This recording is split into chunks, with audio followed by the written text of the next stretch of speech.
Now, on to the negatives. On the offensive side, as good as a shooter as Devin Vassell is, he's limited with regards to his explosiveness and his twitchiness. When you watch his games, he plays it fairly straight with regards to his drives to the basket.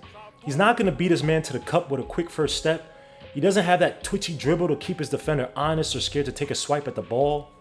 The lack of on-ball skill makes it hard for him to be interchangeable with a point guard, especially if that point guard is one who can slash to the basket and take his defender to the cup. It does limit Devin Vassell to a certain point, and it limits what the offense can do when he's on the court. You know that he's just going to come on and be this off-ball target man, the guy who's going to run around screens and curls and be the sniper, and possibly develop a post game. But again, in today's NBA, it is advantageous to have a guard who can switch between on-ball and off-ball duties. Now, I will say this about Devin Vassell, and that is that he can create space when he's looking to create his shot, especially against small defenders that he can shoot over or take a long step into his preferred spot ahead of the defender to take a shot. However, and although assist numbers aren't the only indicator of someone's ability to create scoring opportunities for others, and Leonard Hamilton's offense didn't call for Devin to play as such, at 1.6 assists a game, you're not going to ask Devin Vassell to take ball handling responsibilities in a high-octane offense unless you create space for him to maneuver off of a pick and roll. Now, another negative I saw in Devin Vassell was his inconsistency in how he slid his feet and his hips against the ball handler. Sometimes you saw great displays where Devin Vassell was able to stay in front of his man and force him into bad shots or into passes out to a teammate. And sometimes you saw poor discipline lead to him jumping back on fakes or trying to recover using his athleticism that only led to a foul. Now, I don't want to get bogged down too much with stats and have a paralysis by analysis situation, so I want to look at certain specific deficiencies in his game that he's going to have to improve if he wants to be that all-out solid 3-and-D player in the NBA. Now, I did highlight the fact that he does use his length and athleticism to harass passes going through the passing lane, and how he has pretty solid weak side defense. But shifting the feet and the hips on the ball handler is a very underrated and very underappreciated skill that Devin Vassell is going to have to master and be consistent at if he wants to be a lockdown defender on the next level. It allows you to improve your center of gravity as a bigger man, shift more easily with the ball handler, and put you in a more advantageous position to not necessarily block the shot, which is a flashy stat, but allows you to more likely force your opponent into a bad shot or pass up the ball, which is the most important thing when a shot clock is winding down to 0. Now, in these examples, Devin Vassell relies way too much on his athleticism to catch up and recover on the ball handler. In the NBA, he'll be burned by smaller guards or faster 2s and 3s who have that explosive, hezzy dribble. He'll be a marked man for switches to more explosive, smaller guards like Kemba Walker, or even annoying travel committing ones like James Harden. He will play a lot more direct man-to-man defense in the NBA and will have to commit to lowering them hips, sliding the feet, and learn how to read his opponent's hips, as well as being comfortable with learning how to lead players into disadvantageous spots where a center or front court teammate can pick up the ball handler. Another weakness I found in Devin Vassell's game was his propensity to leave his feet. This was a pet peeve that I always observed, but it didn't crystallize in my mind until a precocious neophyte anointer, Hall of Fame guard, Knicks legend, championship winner, and fashion aficionado, Walt Clyde Frazier, put this into my head day in and day out watching the Knicks.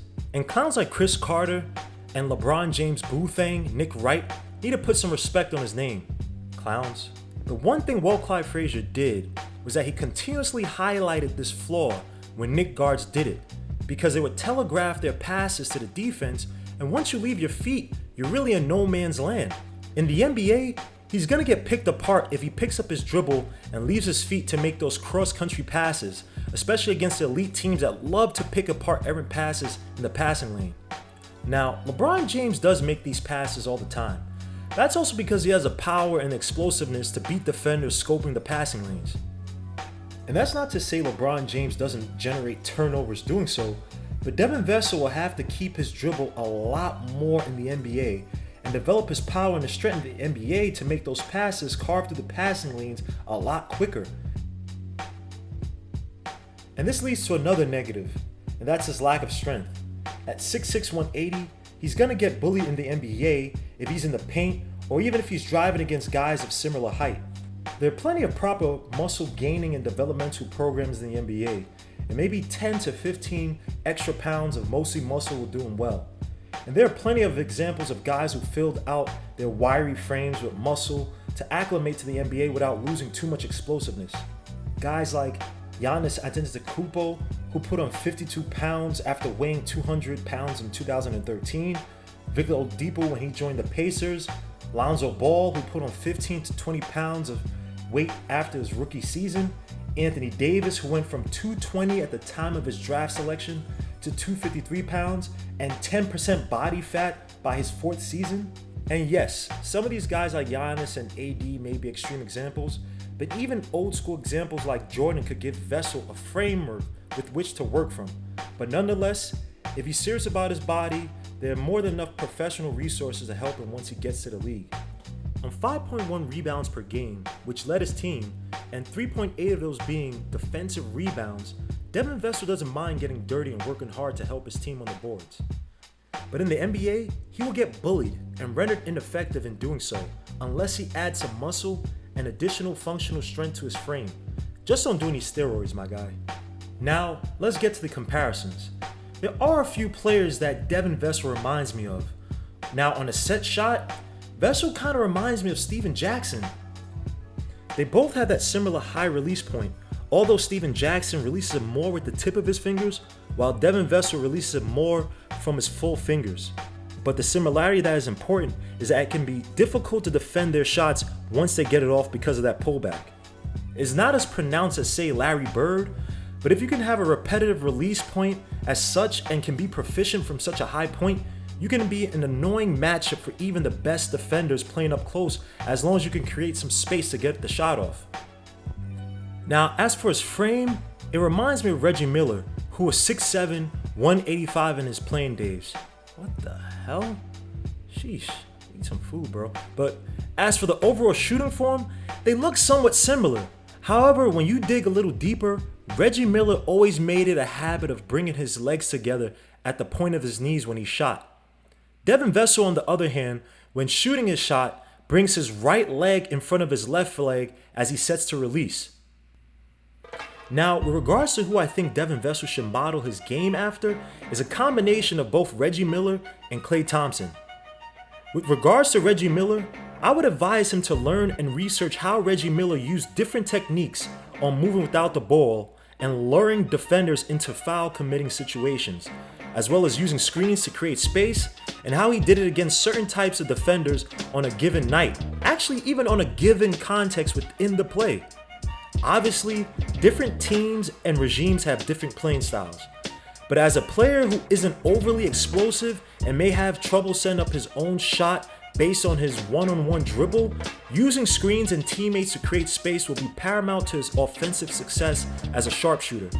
There's an excellent video that you can find on YouTube where Reggie Miller is telling other players and analysts on the NBA TV's open court broadcast how he would set up defenders and deke them into fouls, how he would use certain screens, and how to use various points on the floor when moving off ball. I won't show the whole video, but I'll leave a link for you guys to watch. It's really good stuff.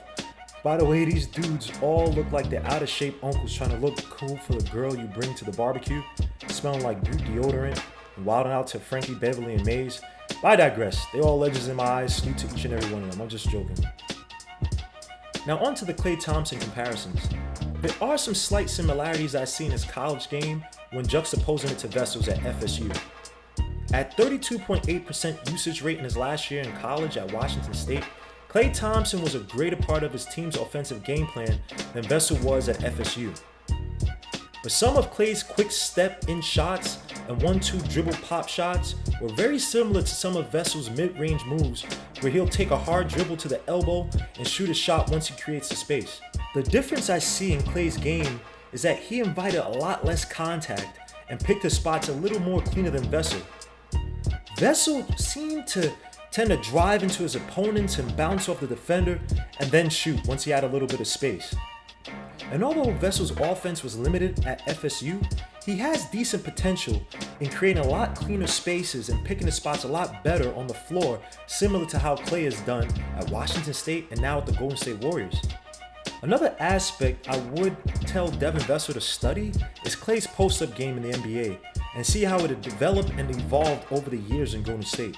The post-up game can hide a guard or forward's inability to explode to the basket, improve their awareness and passing from another vantage point on the court, and add another facet to the player's overall offensive arsenal.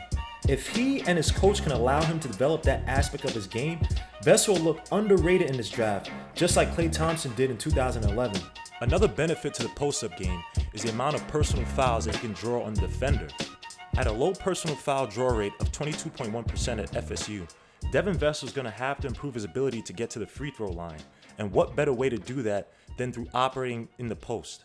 And at only 73.8% of the line, Devin Vassell will definitely have to improve his foul shooting in order to make fouling him prohibitive for the defending team. Overall, Vassell is a solid prospect who can be an excellent system player, working off ball, serving as a primary or secondary target man off of screens, flares, and maybe even showcasing some pick and roll sets against teams with weak defensive backcourts if they utilize a big man to create that space for him. Whichever team that picks him up will have to work through his strengths, as to not weaken his confidence and turn him into another journeyman who ends up overseas or at best plays a bench role on another team. His given team will also have to find a way to take advantage of his length and athleticism in the passing lanes, while working on his man-to-man defensive fundamentals and physical strength without compromising his current speed and stamina. And although this is a video for all NBA fans, I think the team that would fit him really well would be a team like the Knicks.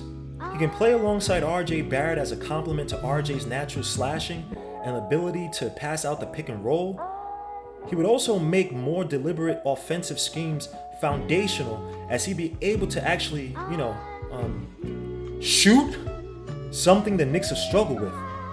In the 2019-2020 season, the Knicks ranked 27th in three-point shooting at 33.7% a game and ranked 29th at 28.4 attempts per game. The Knicks ranked 24th in catch and shoots at 36.4% per game from the field, 26th at 35% for catch and shoot three-point shots. Basically, inept shooting. The Knicks fed it a lot to the big man and Julius Randle in the post or Mitchell Robinson via pick and roll.